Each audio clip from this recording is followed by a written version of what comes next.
I'd like to follow up on that, and Chief, I would like an answer to that question. And my nieces and grandnieces and family members who live on reserves in northwestern Ontario ask me as a reporter, why don't you come to the bands? Why don't you talk to people on reserves? And when a reporter tried to do that in a peaceable fashion, the chief of that reserve called the band police to escort that reporter off, to tell the stories of my grandnieces, my nieces, and yours. So I ask you again, is it appropriate for a chief to have the band police escort a reporter peaceably going about their business, to be escorted off a reserve?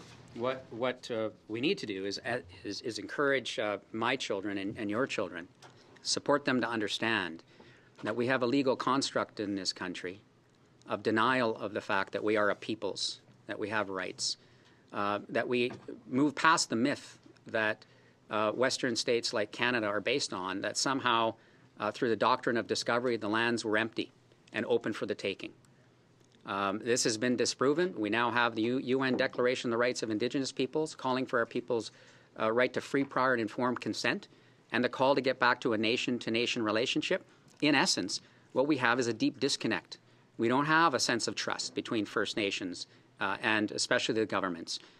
And so I think that the relationship that is required was expressed in treaty, that our children, as it says in Treaty Number 3, which is a northern treaty, Northern Ontario, says that, and it's explicit in Treaty Number 3.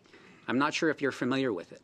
If I would suggest that we encourage not only Canadians, part of what Idle No More is about educating not only ourselves as First Nations about the rights that we've inherited, but reaching out to Canadians to understand that these rights are real.